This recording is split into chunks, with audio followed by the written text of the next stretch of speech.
Contemplar o nosso Mestre, rosto a rosto, face a face, o nosso Salvador. E estaremos lá nesse dia, com certeza. E o nosso próximo hino, enquanto nós não vemos o Mestre face a face nas mansões celestiais, nós vamos convivendo aqui nessa terra de pecados, mas com os olhos na eternidade, com o pensamento no céu. É o nosso próximo hino, 406, pés na terra, olhos no céu.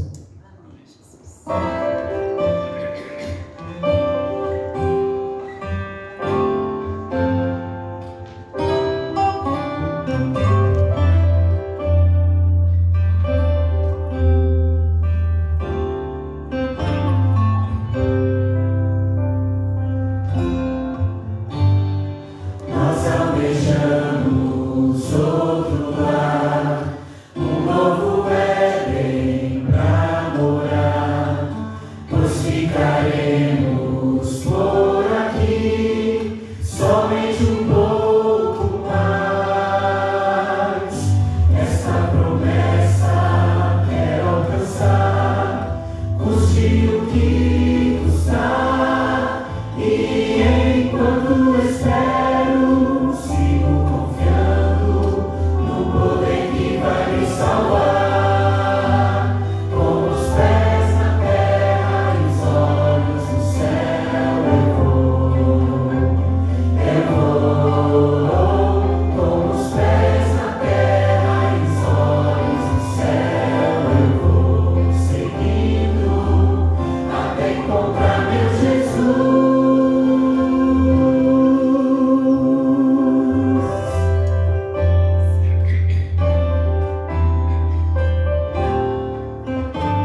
Agora vamos cantar em pé o hino número 10. O Senhor está aqui.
Peço a você agora que puder se colocar de joelhos.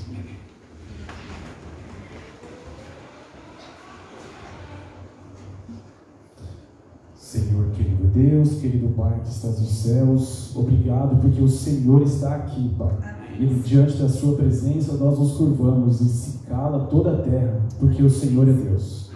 Por favor, Pai, fale agora ao nosso coração, que ele possa se abrir para receber todas as palavras que o Senhor quer dizer para nós e que nós precisamos ouvir, Pai. Estamos aqui abertos, com o coração contrito, com o coração também alegre, porque estamos entre irmãos aqui, estamos em família. Por favor, se faça presente em todo este culto, do início ao fim, fale conosco, fale em nossa mente, ao nosso coração e nos dê, a partir de hoje também, uma boa semana. Conduza os nossos passos e palavras e atitudes, Pai. Nós pedimos tudo isso sem mérito nenhum em nós, mas no nome de Jesus. Amém. Amém.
para a gente agradecer a Deus e falar com Ele. Pai querido Deus, Senhor, obrigado. Aceita esses dízimos e essas ofertas como demonstração do nosso amor por Ti. Amém. Nós não estamos doando nosso dinheiro, nós estamos devolvendo o dinheiro que o Senhor nos deu. Deus, estamos devolvendo a Tua parte. Por favor, Pai, abençoe aqueles que não podem, não conseguem devolver o que Te pertence. Por favor, abençoe as famílias que precisam. Dê-nos oportunidade, dê oportunidade a todos, para que todos devolvemos aquela parte que Te corresponde. Obrigado, Pai, pela semana que se inicia.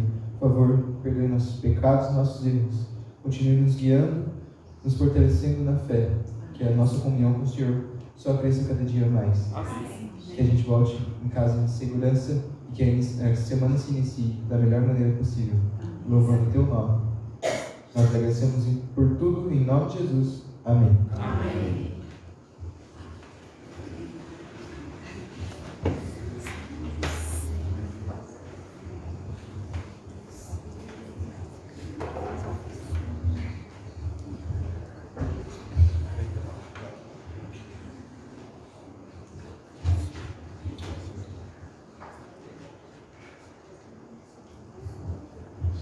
Meu cordial boa noite a todos, irmãos, amigos aqui de Mojimirim, aqueles que nos visitam. É uma alegria poder estar aqui nesta noite para louvarmos o nosso Deus e estudarmos a sua palavra. Eu agradeço ao Michel pelo convite. Era para eu já estar aqui há tempos atrás, mas houve alguns problemas de agenda, mas hoje estamos aqui, Michel. Nesta noite, nós vamos tratar de um tema bíblico muito sensível. Existe em nosso mundo, mesmo entre aqueles que conhecem a palavra de Deus, que são fiéis, independente da religião, uma ideia que, na verdade, essa ideia ela não é bíblica, mas essa ideia existe. E qual é a ideia? A ideia é a seguinte, que se eu sou bom, se eu sou fiel a Deus, o que eu vou receber? O que eu vou receber? O que as pessoas pensam? Eu vou receber bênçãos.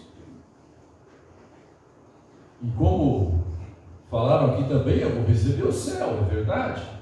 Mas a distorção está em pensarmos que nós vamos receber bênçãos aqui, nesta vida. Pode acontecer que recebemos bênçãos aqui, mas pode acontecer de você, querido irmão, querido ouvinte, ser uma pessoa 100% fiel, uma pessoa 100% correta, e você nesta vida não ter bênçãos. Você pode ser tentado a pensar assim: isso não está certo, isso é injusto. E já eu escutei muitas pessoas chegarem para mim e falarem: mas pastor, isso não pode ser assim. Olha, eu faço tudo assim e me dá tudo errado na vida. Mas isso acontece porque a gente tem essa falsa ideia de que se eu sou fiel aqui, eu vou ter bênçãos aqui. Eu não estou dizendo, por favor, então não quero saber de Deus, não quero. Não é isso que eu estou dizendo. O que eu quero levar a cada um a pensar é mais além do que esta vida aqui. E antes do texto central que nós vamos estudar nesta noite, eu queria ler algumas passagens. Vamos abrir as Bíblias, primeiramente, no Evangelho de João, no capítulo 18. Evangelho de João, capítulo 18.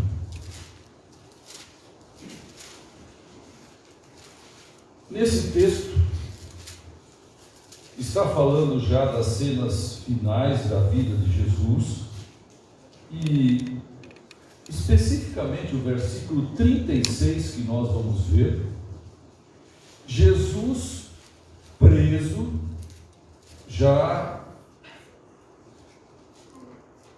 ali, podemos dizer, horas antes de ser crucificado, e ele está sendo interrogado por Pilatos. E Pilatos, então, até numa atitude um tanto de ironia, vai e pergunta: você é rei? Porque Jesus ali, preso, com uma coroa de espinhos na cabeça, recebendo açoites, e a acusação é que ele era rei. E vejam a resposta então de Jesus, que é conhecida. Respondeu Jesus, verso 36, o meu reino não é deste mundo. Se o meu reino fosse deste mundo, os meus ministros se empenhariam por mim, para que não fosse eu entregue aos judeus. Mas agora o meu reino não é daqui. Começamos então a entender por que pessoas boas sofrem. Existiu uma pessoa nesse mundo melhor do que Jesus? Não. E o que aconteceu com ele? E Jesus então aqui está dizendo: olha, o nosso reino, ele se referia ao reino celeste, não é aqui. E aqui, o que acontece? Uma página para trás aí, Evangelho de João, capítulo 16, o verso 33. Jesus agora, um pouquinho antes dele ser preso, está aí nas últimas palavras. Jesus falou isso ali, quando terminou a ceia, e Jesus já estava saindo, indo para o jardim do Getsemane, onde seria preso. E olha o que Jesus diz. Evangelho de João, capítulo 16, o verso 33. Estas coisas, que coisas? Se vermos os versículos para trás, nós vamos entender, está falando do sofrimento que ele ia passar. Os discípulos não entendiam. Os discípulos pensavam que Jesus ia ser o rei aqui nessa terra, e Jesus explicando: não é assim. Então no versículo 33 ele diz: estas coisas que vos tenho dito, quer dizer, do sofrimento, para que tenhais paz em mim. No mundo passais por aflições, mas tende bom ânimo, eu venci o mundo. Então Jesus estava como que preparando os discípulos, mas a nós também. E ele disse: então, olha, no mundo tereis aflições. Olha, o nosso reino não é desse mundo. Eu gosto muito das histórias bíblicas. E se eu perguntasse aqui para os irmãos, quais histórias bíblicas os irmãos mais admiram? Alguém? José. Com certeza é uma linda história, eu também admiro. E por que admiramos a história de José? Porque com os problemas, com tudo, sempre dava certo. Uma outra história. Daniel é outra história de sucesso. Ele teve problemas, tá? Mas é uma história de sucesso. Outra história.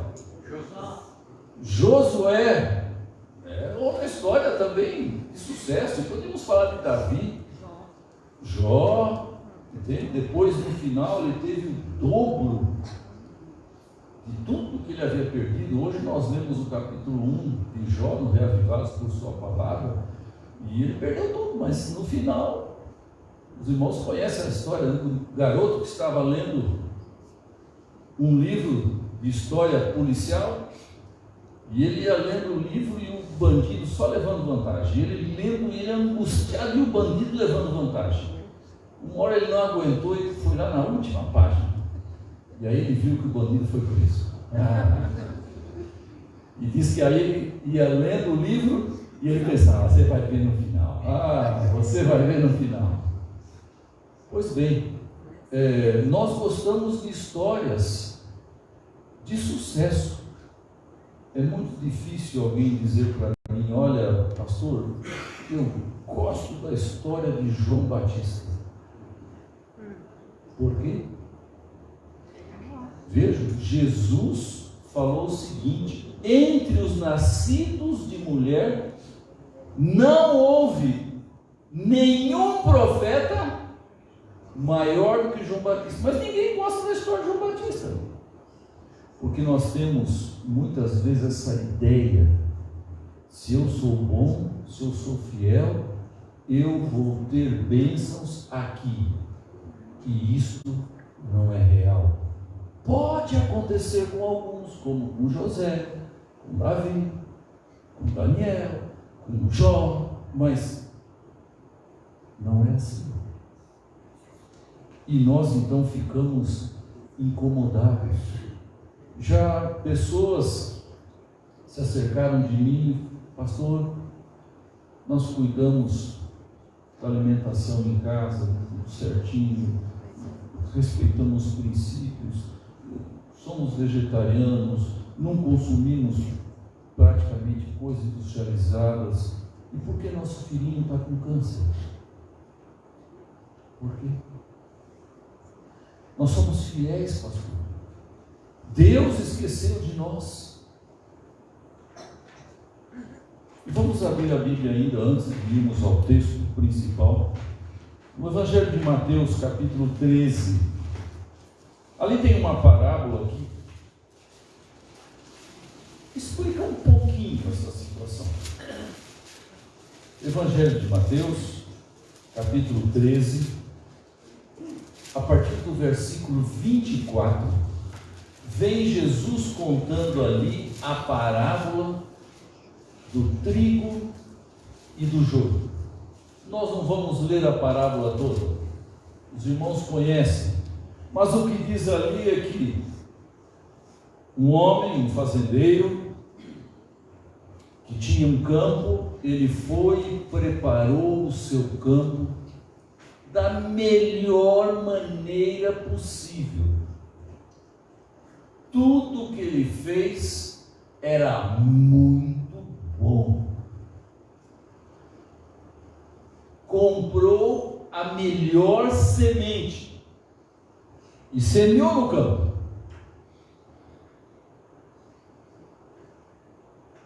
Mas aconteceu que quando o trigo nasceu joio junto. O joio é um minço, um mato, mas que é muito parecido quando é pequeno com o trigo. E só quando produz os cachos é que aí dá para identificar facilmente o que é trigo e o que é joio. E na parábola, diz que os servos, os empregados, os trabalhadores daquele fazendeiro, né, ficaram abismados. Como que pode? Esse campo não tinha joio, foi bem preparado, foi comprado a melhor semente. Talvez alguns deles podiam pensar: eu que coloquei a semente para ser semeada, não tinha joio no meio, e agora nasceu joio. E eles ficaram realmente sem saber o porquê. E eu gosto muito do versículo 28, porque diz que esses servos chegaram então para o proprietário, o fazendeiro, e perguntaram: como isso pode ter acontecido? No verso 28, então ele diz: ele, porém, o fazendeiro, o dono do campo, disse, eles respondeu: um inimigo fez isso. Um inimigo fez isso. Nesse mesmo capítulo, a partir do verso 34, tem a explicação, porque os próprios discípulos de Jesus não entenderam a parábola. Então tem a explicação da parábola. E na explicação, a partir do versículo 37, então, Jesus diz o seguinte: e ele, Jesus, respondeu: o que semeia a boa semente é o Filho do Homem, ou seja, Jesus Cristo. O campo é o mundo. A boa semente são os filhos do reino, o joio são os filhos do maligno. O inimigo que o semeou é o diabo. A ceifa é a consumação do século, e os ceifeiros são os anjos. Pois assim como o joio é colhido e lançado no fogo, assim será na consumação do século. Mandará o Filho do Homem os seus anjos, que ajuntarão no seu reino todos os escândalos e os que praticam a iniquidade, e os lançarão na fornalha acesa, e ali haverá choro e ranger de dentes. Jesus, com esta parábola, Jesus estava exatamente tentando explicar isso. Olha, o meu reino não é desse mundo. No mundo tereis aflições. E por quê?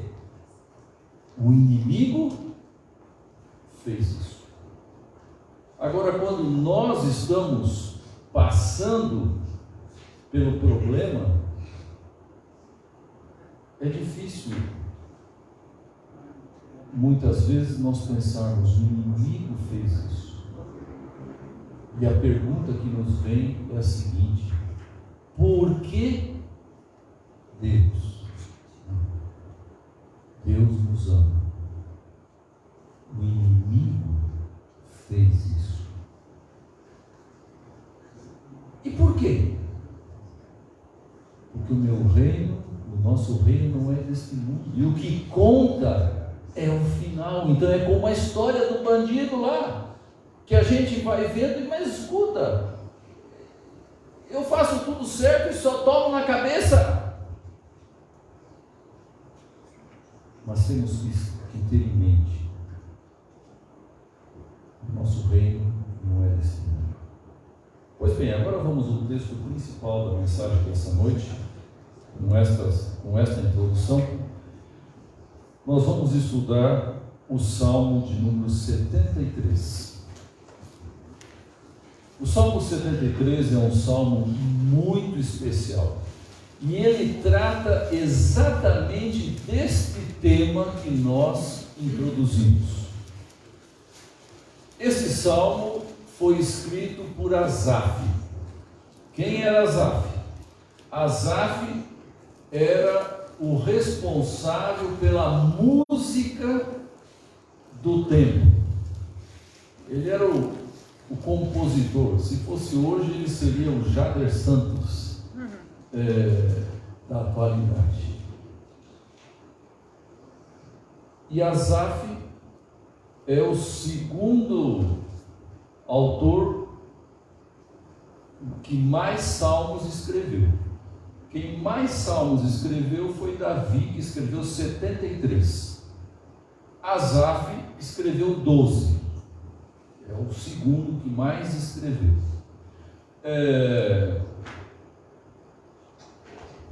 O primeiro salmo que Asaf escreveu, os irmãos depois podem olhar em casa, tá? É o Salmo 50. E a partir do Salmo 73 começa uma seção onde vem 11 salmos seguidos de Asaf. Então, 73, 4, 5, 6, 7, 78, 79, 80, 81, 82, 83, é tudo de Asaf. Ele que escreveu todos estes salmos. E antes ainda de nós vermos o salmo, um outro detalhe que é interessante, uma curiosidade para os irmãos entenderem. O livro de Salmos era o inário dos tempos bíblicos e era poesia. Os hinos eram poesia. Lamentavelmente, quando se traduz, perde-se a estrutura da poesia. Se nós pensarmos numa poesia em português, tá, que tem as rimas, tá, quando se traduz para outra língua, é praticamente impossível conseguir isso. No caso da poesia hebraica, ela não era constituída assim de rimas como na poesia em português. A poesia em português ela é bonita por causa da rima do final das palavras. Então, a casa grande não me sai da lembrança, onde eu vivi feliz os tempos de criança. Poeta Casimiro de Abreu. Minha terra tem palmeiras, onde canta o sabiá. Os pássaros que aqui gorjeiam, não gorjeiam como na rima. Mas na poesia hebraica, a estrutura da poesia era diferente. E como que era a estrutura? Imaginem os irmãos aqui, uma pirâmide ou uma escada dessas de 2 lados. A poesia hebraica, a beleza dela estava no seguinte: começava com uma ideia, outra ideia, que era a ponta da pirâmide. Aí, a seguinte ideia repetia a ideia que estava do outro lado. Então, estou com a tentação de pegar esse tripé aqui, que ele está perfeito para explicar. Mas é assim, vocês imaginam o primeiro pezinho ali, do outro lado vai subir o ápice, era a ideia principal da poesia. E aí vinha repetindo aquilo que ele havia falado. É como se fosse uma subida, então, que vai apresentando conceitos, chega no alto, e aí repete os mesmos conceitos na ordem que foi a subida. Não sei se ficou claro, mas assim era a poesia hebraica. Bom, o Salmo 73, e isso é chamado de quiasmo. O Salmo 73 foi escrito assim. Então agora vamos tentar entender. O Salmo começa, a primeira parte da pirâmide, com Asaf olhando para trás. Não está escrito aí que ele olhou para trás, mas quando a gente lê está claro. Então vamos ler versículos 1 e 2, diz assim: com efeito, Deus é bom para com Israel, para com os de coração limpo. Como é que ele chegou à conclusão que Deus era bom? Olhando para trás e vendo tudo que Deus havia feito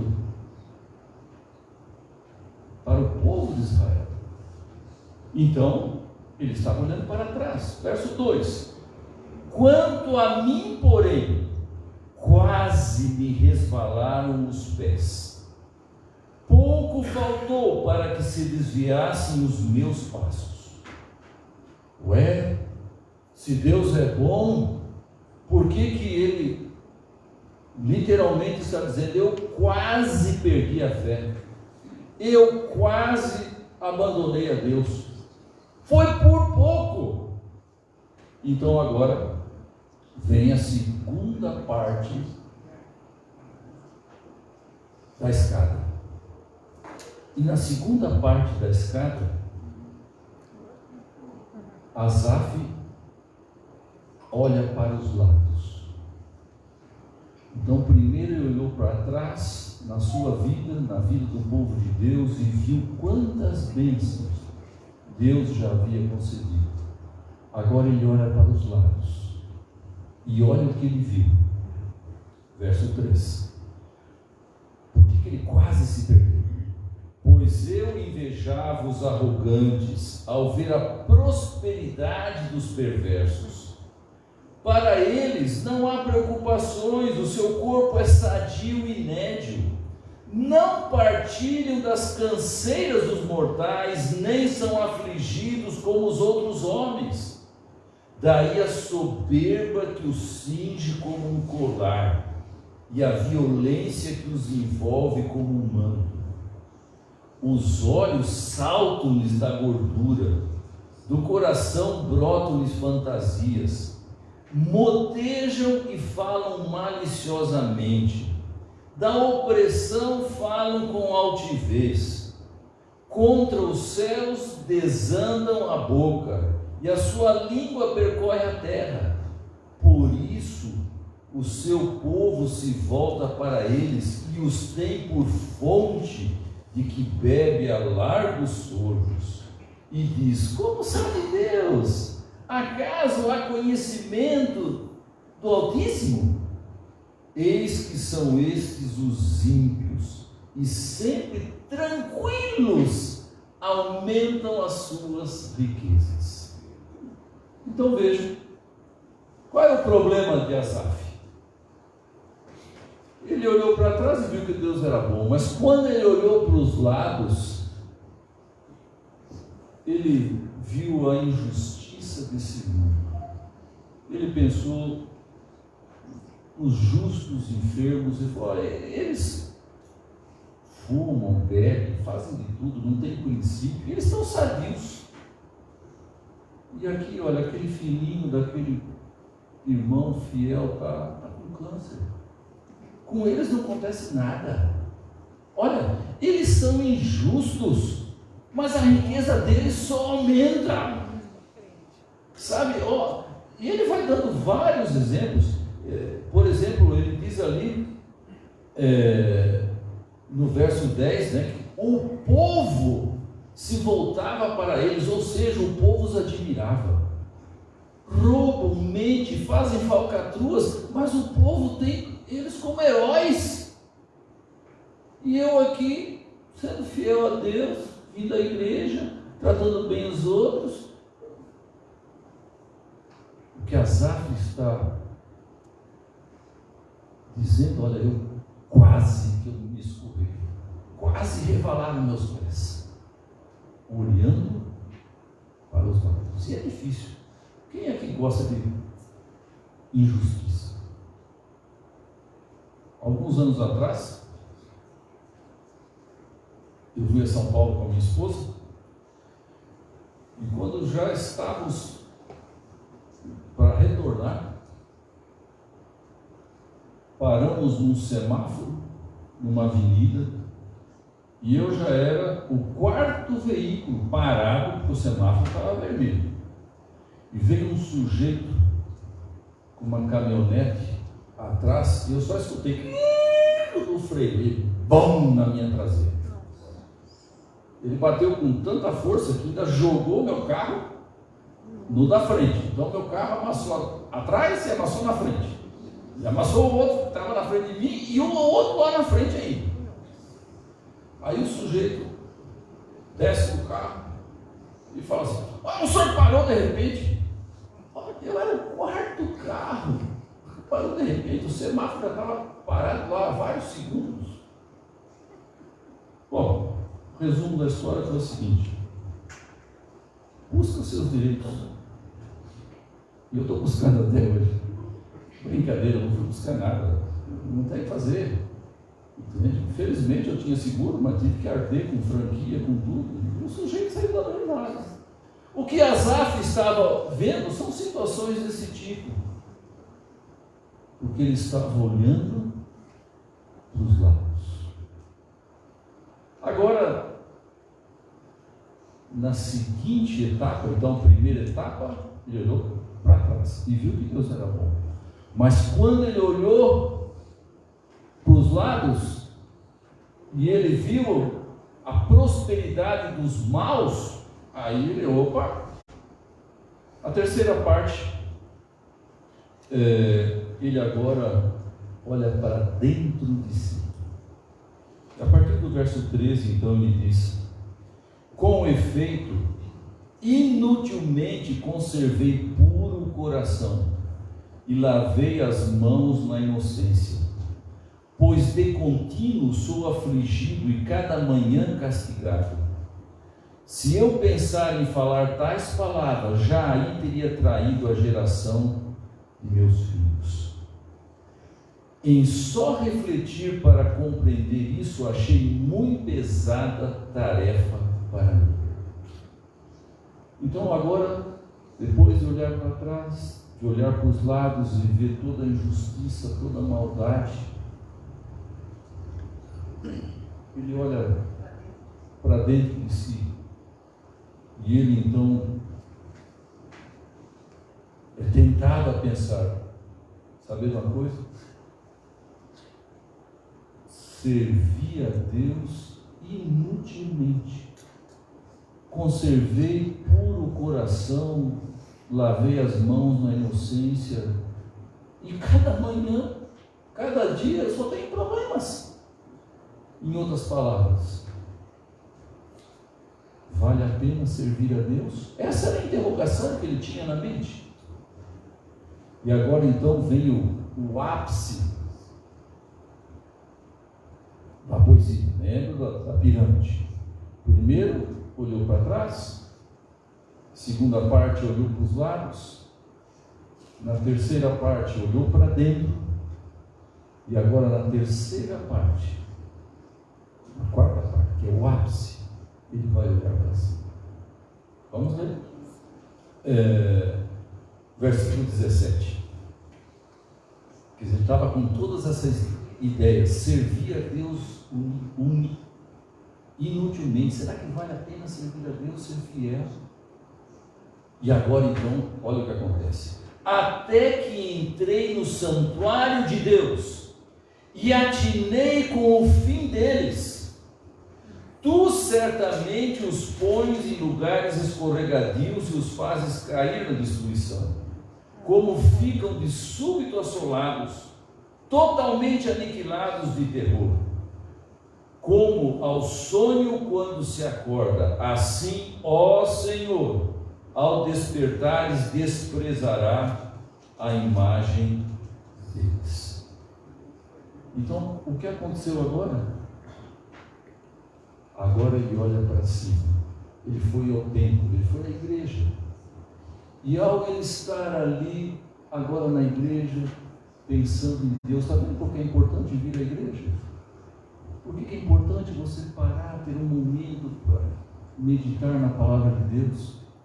E ele agora, quando está no templo, ele começa a pensar em Deus e conversar, e aí ele fala, peraí, qual vai ser o fim deles? Opa! E aí então, ele cai em si. O que nós temos que compreender, irmãos, é que nessa vida, muitas vezes, para muitos de nós, é como, por exemplo, uma corrida em que um piloto está na frente o tempo inteirinho. Quando chegar na última curva, o outro vai, passa e ganha. Quem ganhou? Quem ganhou? Mas o outro veio na frente o tempo inteiro. Não importa. Muitas vezes, queridos irmãos, acontece isso em nossa vida. Ah, mas por que Deus? O que nós lemos ali em Mateus 13? Quem fez isso? O inimigo fez isso. Por quê? Porque ele quer que você desista, ele quer que eu desista. Jesus, ele não precisava morrer na cruz para nos salvar. Ele precisava morrer sem pecado. E por que Jesus morreu na cruz? A cruz naquele tempo era o pior tipo de morte que o ser humano tinha conseguido inventar. E o diabo induziu as pessoas a fazerem isso com Jesus, a melhor pessoa que viveu nesse mundo. Por quê? Para ver se Jesus desistia. Compreende a batalha que nós estamos, irmãos? Asaf tinha esse problema, porque ele olhava muito para os lados. E cada um de nós vai ter o mesmo problema se nós fizermos como Asaf e ficarmos olhando o que está acontecendo com os ímpios e o que está acontecendo comigo. Escuta, vale a pena ser fiel? E esquecemos que o inimigo fez isso.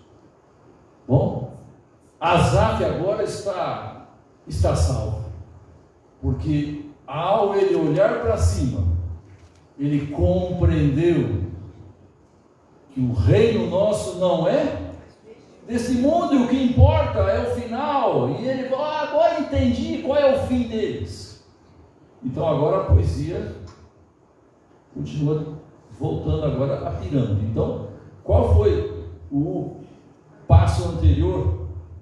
Foi Asaf olhar para dentro de si mesmo. E agora ele vai fazer a mesma coisa. A partir do verso 21 em diante, diz assim: quando o coração se me amargou, quer dizer, e as entranhas se me comoveram. Então agora está olhando para si mesmo de novo. Se comoveram, verso 22, eu estava embrutecido, ignorante, era como um irracional na tua presença. Compreende, irmãos, por que é importante nós olharmos mais para cima do que para os lados? Asaf compreendeu que se ele ficasse olhando para os lados, para as pessoas, ele literalmente estava se comportando como um irracional, como um animal. E o inimigo nos tenta isso, nos tenta pensarmos: você está sendo fiel e não recebe bênção? Para com isso. Nessa noite eu queria que, ao você voltar para casa, você voltasse compreendendo isso e voltasse com a disposição de ser fiel. Passe o que passe, como João Batista, porque a recompensa está no final. Bom, agora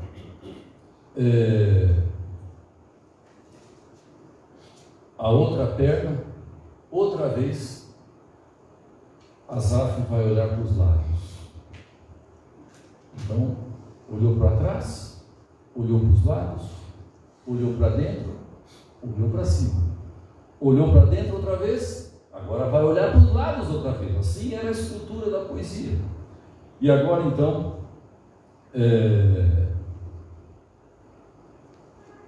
ele continua então dizendo o seguinte, verso 23 ainda faz parte do lado de dentro: todavia estou sempre contigo, tu me seguras pela minha mão direita, tu me guias com teu conselho e depois me recebes na glória.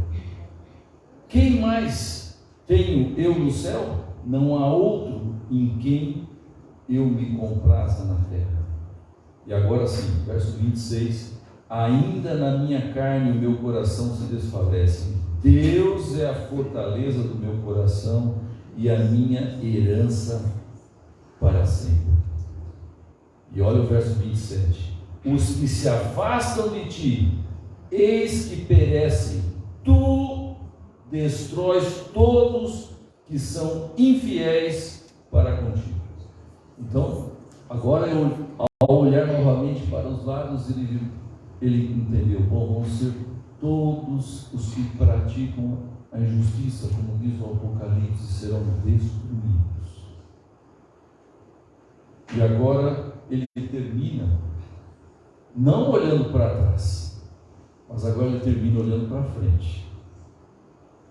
E é bonito o último verso, verso 28, ele diz: quanto a mim, bom é estar junto a Deus. No Senhor Deus ponho o meu refúgio, para proclamar todos os seus feitos. Ele está em outras palavras dizendo o seguinte: Senhor, daqui para frente, eu vou continuar fiel. E eu vou mais do que isso, eu vou ser uma testemunha sua. Eu vou proclamar tudo que o Senhor já fez por mim e está fazendo. E o que era isso? Tudo. A salvação. É isso que importa.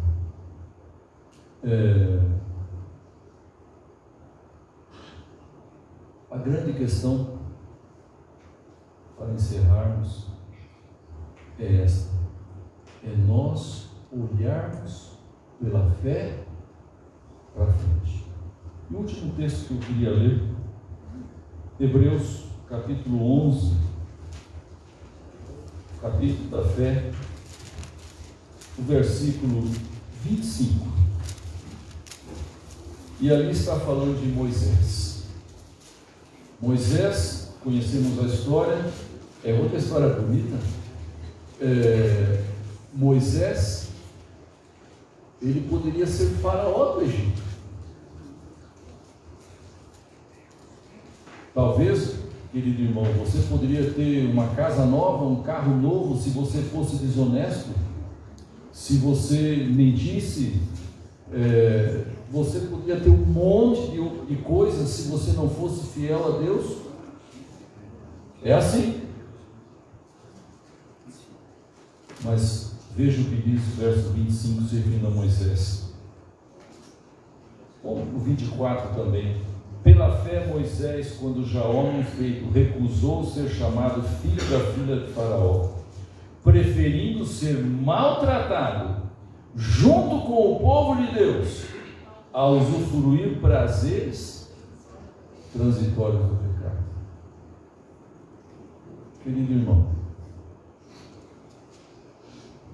guarde no seu coração o Salmo 73, especialmente quando Asaf fala: com efeito, Deus é bom. Nesse mundo,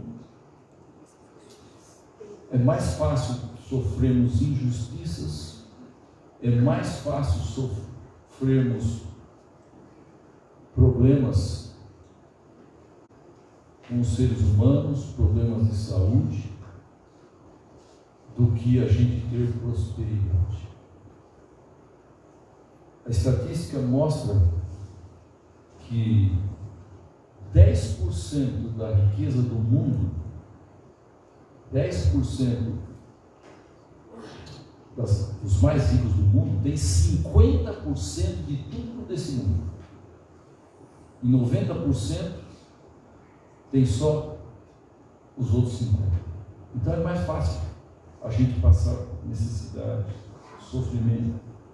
E por quê? O inimigo fez isso. Quantos aqui nesta noite querem dizer para o Senhor: Senhor, ainda que o Senhor me mate, como Jó disse, no Senhor eu vou confiar. Deus abençoe, que sejamos fiéis. Nosso reino não é desse mundo. Se você está tendo bênçãos, compartilhe, seja fiel. Agora, se você não está tendo bênçãos, não pense que Deus não me ama, que Deus o abandonou. Não, o inimigo fez isso para você, tentar você abandonar a Deus a existir. Com esse pensamento, nós vamos cantar o hino de número 213. E depois, então, teremos a oração final. Hino 213. Medite na letra desse hino, com a mensagem desta noite. Hino 213.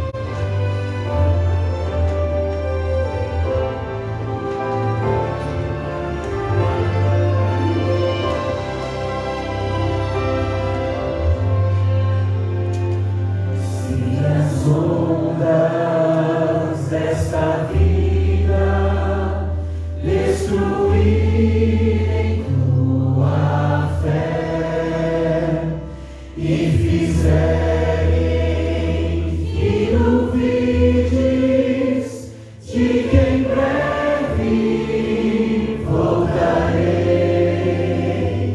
Volve os olhos ao passado, vê na cruz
Querido Pai Celeste, queremos agradecer a Ti pelo Teu infinito amor, porque um dia o Senhor veio a este mundo mau, injusto, dominado pelo inimigo, e deu a Sua vida para que pudéssemos ter a salvação. Agora, Senhor, ainda estamos nesse mundo mau, e o inimigo a todo momento coloca injustiças, infortúnios, maldades na nossa vida. Ao mesmo tempo, o inimigo nos tenta a pensarmos que basta ser fiéis e teremos a recompensa neste mundo. Senhor, nos dá forças para que, no momento em que o inimigo está enviando as ondas do mal, como cantamos, que possamos compreender que o nosso reino não é daqui. Amém. Compreender que muito em breve o Senhor vai voltar.